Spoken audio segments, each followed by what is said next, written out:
Well, hi folks, Stratman from pipware.com here, going to carry on from the last video on sessions and show how to actually set up the sessions on the dashboard. For some of you, you may not like the way I've set up these sessions. You might have some other ideas.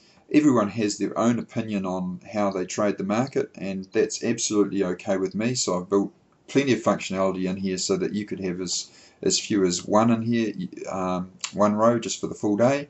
Or you might want to have 3 rows. You can have up to 10 rows, sessions, overlapping, doing whatever you like. All that has to happen is that the open time of the first row has to be the same time as the close of the last row, giving a 24-hour period. So let's go ahead and do that. The way the dashboard works with the hours section is I have this concept of groups.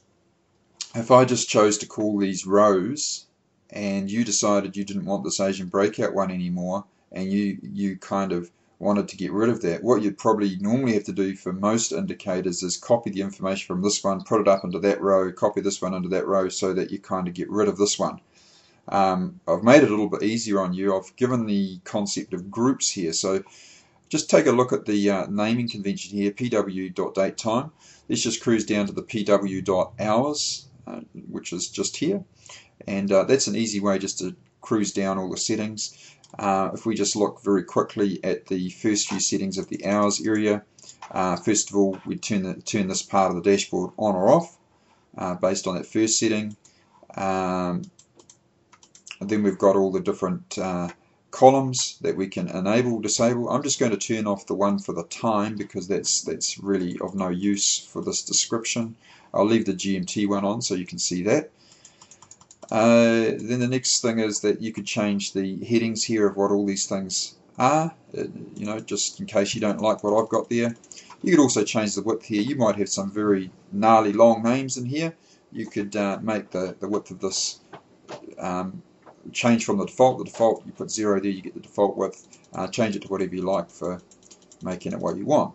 Now the next part is the groups area. So the group area describes what's going to happen on each of these. If I disable a group, like group 1, what that means is that basically I'm able to keep these settings sitting here, but it won't be displayed on here. So the first one to be displayed will be the one called group 2. So I've disabled group 1, so if we go OK here, what we'll find is that group 1 disappears and group 2 is put into row 1. Very handy if you want to keep your settings, but just stop something being displayed for a short time. Okay, now what I'm going to do right now is just enable the first group, and we're going to set this up so it's a full day. So I'm going to give it the title full day. You could call it whatever you like. I'm going to say it's we're in GMT time zone 0, so we're in London, and the day is going to start at 5 p.m. 5 p.m. New York, which is 2100 in GMT time. So the start of the day is 2100, end of the day is 2100, and I'm going to turn all the other groups to false. Now I did that off video just to save a bit of time, but here I am. I did groups 2 through 6 and set them all to false, and group 7 is just set as a test one. So all we've got enabled is one group at the moment, and we've called it full day, and it's a 24-hour period.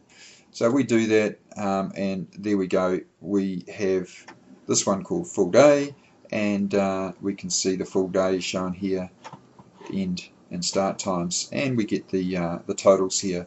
So the total for the day 121, and yesterday's total 205. So very handy. GMT 0, 21 to 21. Very straightforward. Okay, now the other thing that you may do wrong is if you accidentally get the wrong, you don't get quite 24 hours.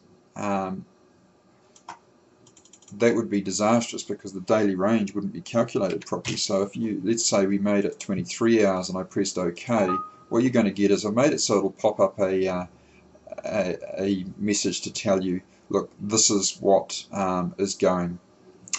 Okay, so So that clearly tells you when you've made a mistake.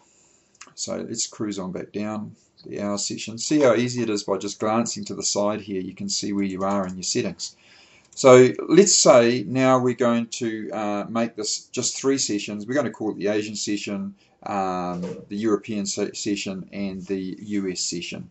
So that's a traditional approach that people have. So we're going to have to use up 3 groups. We're going to call the first one Asian, and what we might do is just call it Asian session maybe.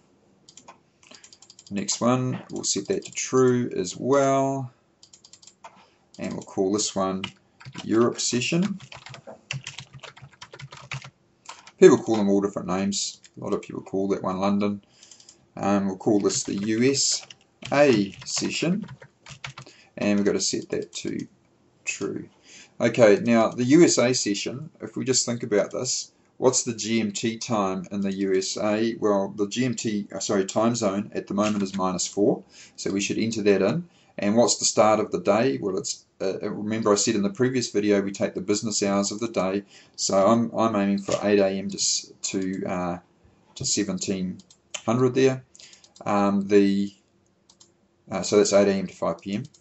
In the European session, well, how about we'll just say that it's the London session, so we'll just say that there's GMT 0, and it's that would be 8 AM London time through to 5 PM London time. And the first session a little bit more difficult because I've got to figure out what I'm doing in terms of the time zone, and then I've got to work out what the start is for 5 PM in that time zone. So that's a little bit tricky, but can be done. So the way I would do that is I'd go to Google, and I'd do a search for Tokyo time, and get to the timeanddate.com website. Click there. They give you the current time in Tokyo, which is Saturday, 7:33 AM, and tells you whether there's any adjustment for daylight saving. There isn't. So the current time zone for Tokyo is +9. So have a read of my manual. Very interesting. I've given a good discussion on what UTC and GMT kind of stands for.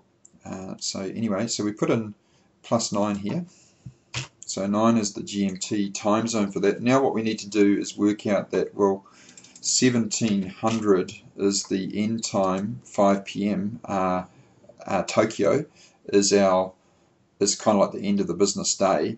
But now the beginning of the business day is a little bit tricky because we want the beginning of this day to really be 5 PM New York, because we want exactly 24 hours. So we're going to call it the Asian session, which is going to incorporate a little bit of Sydney, a bit of New Zealand. So this time will be a little bit less than 8 AM. Let me just quickly calculate that. So the value I'm going to calculate here is basically if we take 5 PM New York, we change that to GMT, that's 2100 GMT. The time zone difference here is 9, so we're going to add on 9 to 2100 and we get 6 AM. So 6 AM on the time zone +9, which is Tokyo, will give us 5 PM New York.